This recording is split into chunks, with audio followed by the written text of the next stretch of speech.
She believed only in science. He lived for music. Their worlds were completely different until one musical note changed everything. This is the story of how science found its melody and art found its proof. The grand ballroom of Vienna's Musikverein shimmered under crystal chandeliers, but Dr. Lena Schmidt saw only data. A brilliant neurologist from Berlin, she observed the crowd with clinical detachment, noting heart rates and facial expressions. Every smile was a neurological response, every sigh a physiological reaction. Her research on the effects of classical music on neural pathways had brought her here, to this temple of sound, though she herself felt more at home among MRI machines and lab coats.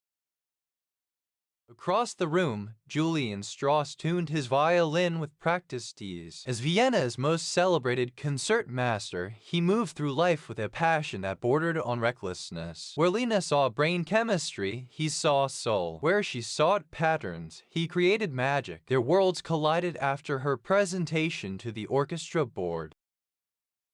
Subscribe and like.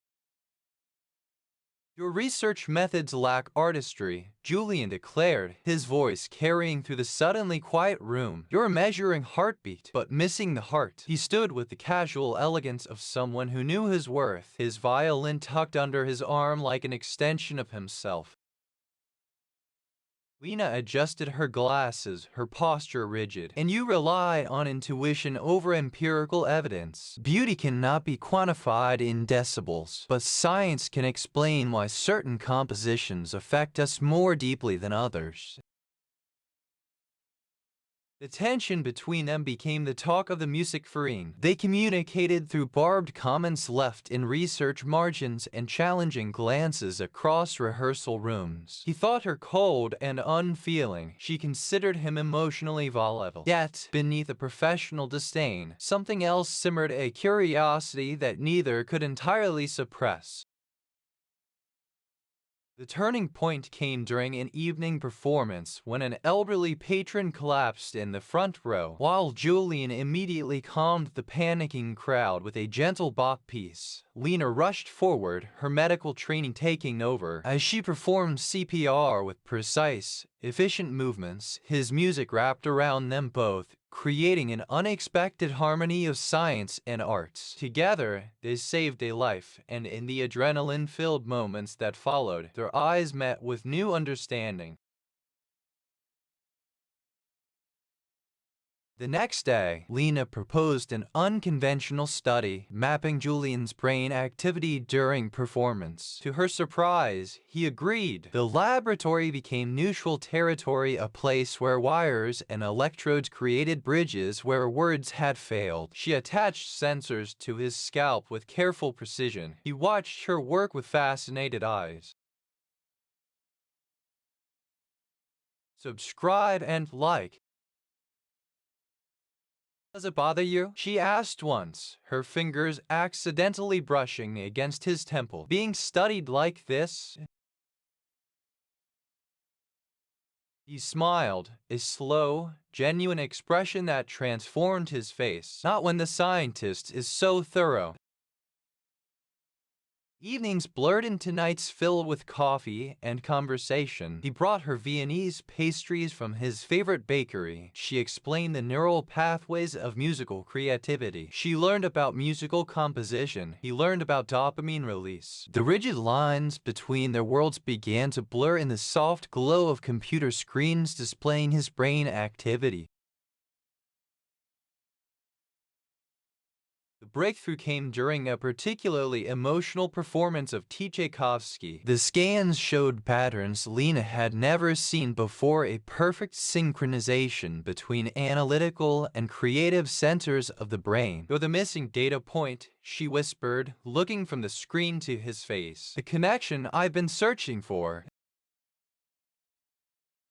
When the offer arrived from the prestigious Swiss Neuroresearch Institute, Lena knew she should have been thrilled. More funding, better equipment, career advancement, everything she'd worked for. Yet she found herself standing outside Julian's rehearsal room, the offer letter crumpled in her pocket, listening to him play a melody that seemed to echo her conflicted heart. The small room smelled of rosin and old wood, familiar and comforting. "I'm not going to Switzerland," she said quietly when the music paused. "Subscribe and like." Julian didn't look surprised. He simply continued playing, though the music changed, warming like a sudden sunrise. "Why not?" he asked, his eyes never leaving hers. "Because some connections are too important to measure," she said, her scientific certainty finally giving way to a deeper truth. Their first kiss was there, among scattered sheet music and forgotten instruments. It began as a gentle meeting of lips, scientist and artist finally speaking the same language. His hands, usually dancing across violin strings, now traced the contours of her face with reverent curiosity. Her carefully constructed walls crumbled under the tenderness of his touch. Later, in his apartment overlooking the Danube, they explored each other with the same focus they brought to their work. Moonlight streamed through the windows, painting silver stripes across their skin as he undressed her with deliberate slowness. Each button undone felt like unlocking another chamber of her heart. His lips followed a path from her collarbone to the delicate skin of her inner thigh, each kiss a silent promise in their new, unspoken language.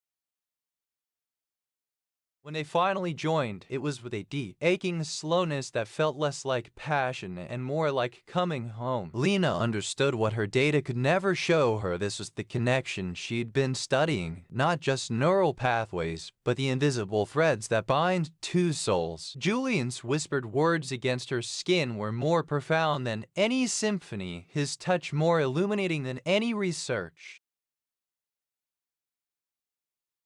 Months later, their collaborative research made headlines, but their greatest achievement remained personal. Standing hand in hand backstage at the music freeing, Lena rested her head on Julian's shoulder. "You taught me that some things can't be measured," she confessed. "Subscribe and like."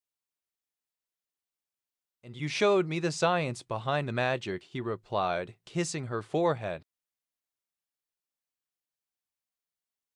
During his next solo performance, on the very stage where they'd first met, Julian did something unprecedented. As the final notes of his piece faded, he knelt, presenting her with a simple platinum band. "Lena Schmidt," his voice carried through the hushed hall, "will you make our duet permanent?" Her yes was lost in the roaring applause, but the kiss they shared composed the perfect beginning to their lifelong symphony, proving that even the most analytical mind and most passionate heart could find their perfect harmony in the spaces between notes and the silence between heartbeats.